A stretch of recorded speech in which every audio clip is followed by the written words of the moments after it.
All right, you guys, well, today I have for you this 2022 Kia K5 GT line. Take you around this car, show you what it's all about. Looks really good actually in this like white color. I really like these nice looking wheels. It's got that nice like sloping roof line right there. Has a cool little spoiler in the back for this GT line. We will pop the trunk. This is the key for it. Pretty nice looking key. All the buttons are on the side. But I'll show you guys the type of trunk space, and it just kind of lifts right open. That's pretty nice. And it's a pretty big trunk. I don't know if you can see that, but yeah, pretty spacious trunk in here. Really can't complain. The seats fold down flat if you pull these tabs. Show you guys the back seat room really quick. Back seat room is pretty good, really can't complain. This seat is like where I would sit, and I have plenty of leg room, plenty of foot space. These seats are like a combination of leather and cloth, but they feel pretty nice to sit in. You also get a little armrest with cup holders right here, and you do get this nice panoramic roof. Pretty cool that they give you that option for this like mid-spec K5. All right, I'll show you guys the engine really quick. All right, and this is a 1.6 liter turbocharged 4-cylinder. Makes 180 horsepower and 195 pound-feet of torque. Pretty standard stuff in here. You don't get like a big plastic engine cover covering everything up, which is pretty nice. I know some people prefer that. But we'll close up the hood here. We'll hop in this thing. All right, we'll start it up. Start button is right here. So you do get this really nice screen in the center. Pretty big screen. I really like how it looks.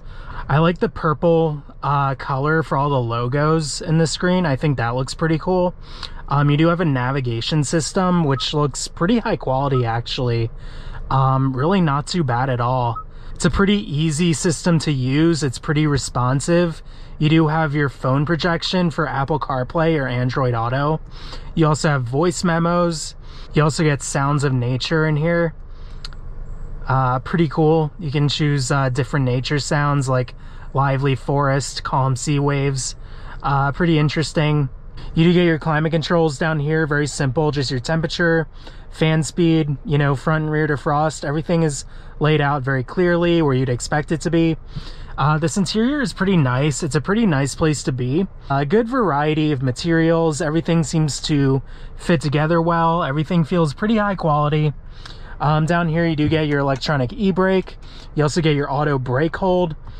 You can, what this does is you lift your foot off the brake at like a red light, but it'll keep the car stopped until you hit the gas. Pretty nice feature. You do get your drive mode right here. You can choose between Smart. Smart basically adapts like to your driving style. It's kind of like the jack of all trades in terms of the drive modes. I've been leaving it in Smart because I feel like that's just the best one for this car. You also have normal. You have sport mode. You can also go into custom. And when you go into custom, you can see you can adjust the powertrain and the steering. So you can change powertrain in normal or sport, and you have the steering in normal or sport. Doesn't give you like a huge range of adjustability like some cars, but it's still pretty nice that they give you that option, and you get a snow mode as well. But we'll go back to Smart. On the steering wheel, typical stuff, you know, your Bluetooth controls, volume, next track. You do get your cruise control buttons over here. You do get adaptive cruise, so you have your following distance, and you have a little steering assist button right here. This gauge cluster looks pretty nice. It's not like a screen or anything like that, but they still look pretty good, pretty sporty to look at. Over here, you do have your lane keep assist. You have your traction control off, and you have your gauge cluster dimmer switch. You do have your trunk release and your hood release way down there. Pretty nice steering wheel. I do like this GT line graphic. You also get heated seats, 3 level, and you also get a little wireless charging pad. Center console, pretty tiny actually, compared to other cars. in this class, but not too bad. You do get a glove box, pretty good size. Also get this nice shifter. We'll check out our backup camera. Pretty good resolution, gets the job done. But we'll take this Kia K5 out on the road and see how it drives.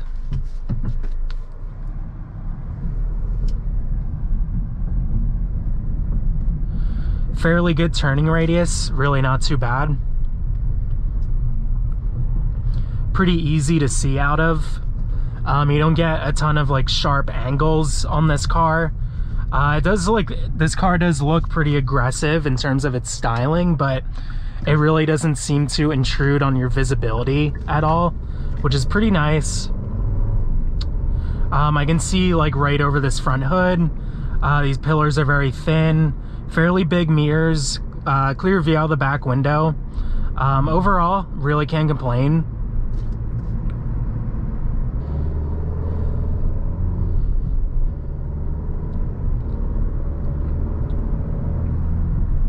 It's really not a bad car to drive. It's just not like the sportiest in the class. I can't speak for the GT trim level. This is just the GT line. It's not the actual GT with like the upgraded turbo and the dual clutch automatic.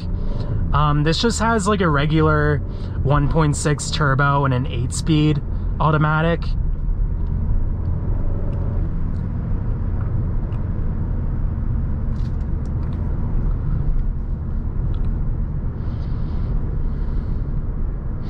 But when I got in this car, I kind of felt like it drove a lot like the Kia Optima, which is the car that this car replaces in the lineup.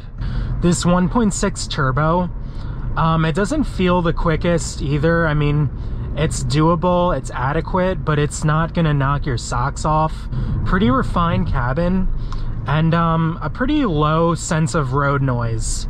You know, it's got a very smooth ride. You know, it's not class leading, but it is a very smooth and very settled ride. It's not gonna bother anybody who's in the market for a car like this. It's pretty good. Really can't complain with the ride too much.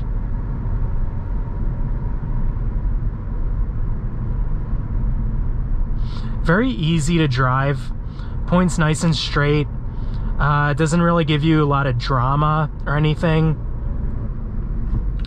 Very easygoing car. I mean, if I could complain about one thing just that you might encounter in just everyday driving, it's probably the accelerator response. It just feels a little bit vague at the beginning, like nothing really happens when you first step on it. This car feels fine though when it gets moving. It's pretty smooth. We do have a little corner up here. We can test out the handling a little bit. All right, you know, not bad. I mean, about average, I would say. Didn't really feel a whole lot of like concerning like body lean or anything like that. It was about like normal, I would say. This 8-speed, it is pretty snappy in how it shifts, and it's very smooth. I just wish it was like a little bit more like eager, maybe a little bit more agile, a little bit more responsive. That's all. I mean, it's a fine automatic, but could just be a little bit sportier, I think.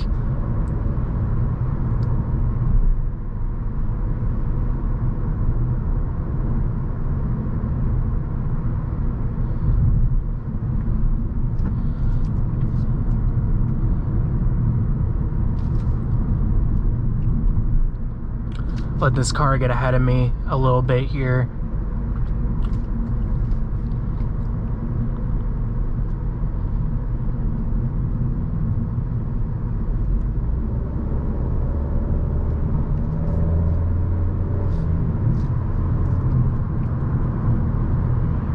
It's definitely not a bad handler.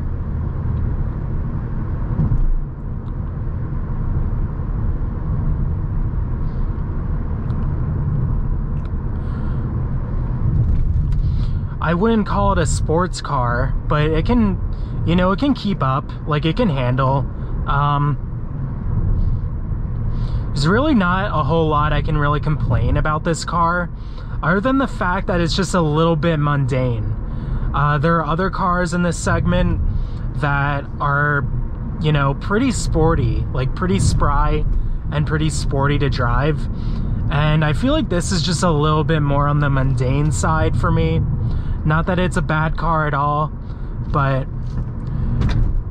could use maybe a little bit more of that wow factor, I think. But you know, the steering, it's fairly firm. Not what I'd call super sporty or super responsive, but it is a nice, like, firm and smooth steering. I'd say what I enjoy most about this car is just its, like, ease of operation. It's very simple, very easy to operate. It's very quiet. It's got a very smooth ride. Nothing is, like, dramatic about it. Nothing is gonna really surprise you. Brakes might be a little bit touchy at first, but you get used to that pretty quickly. All in all, it's a very easy, very livable car to drive.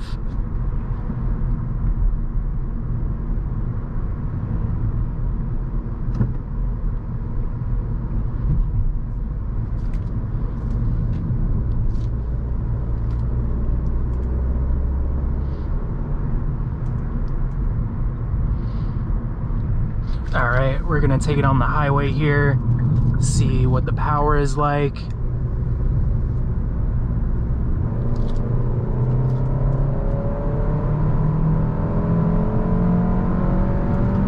All right, you know, it gets up there. Nothing crazy, but it does a pretty good job getting you up to speed.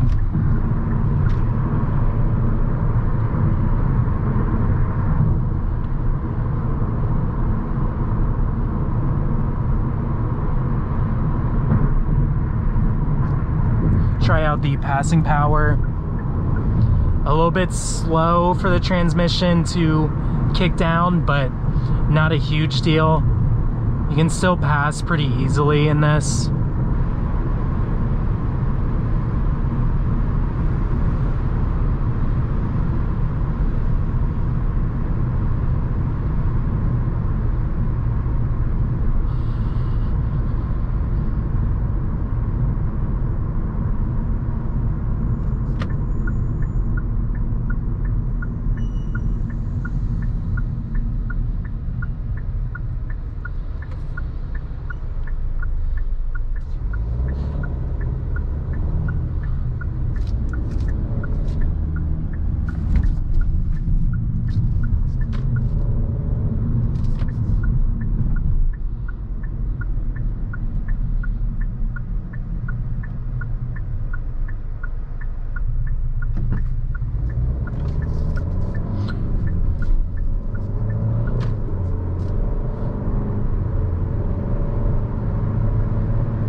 We'll take our cloverleaf exit right here. A little bit of body roll, not too much though. Does pretty good, honestly. Feels pretty confident and pretty secure.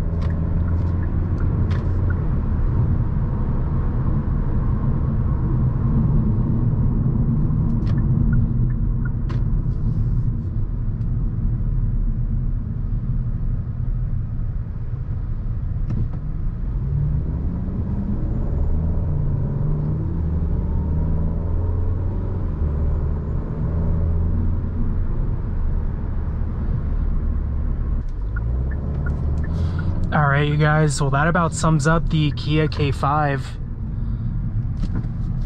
Pretty good sedan for the money.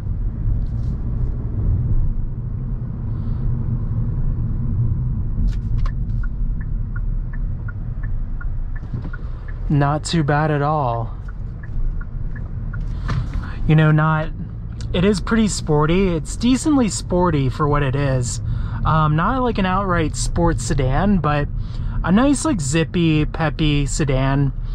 I do wish it felt a little bit more differentiated from the outgoing Kia Optima.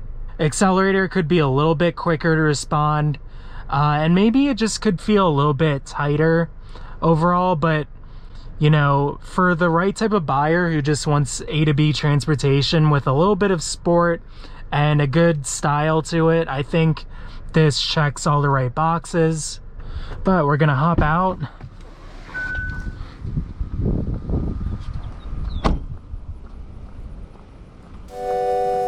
All right, thanks for watching, everyone.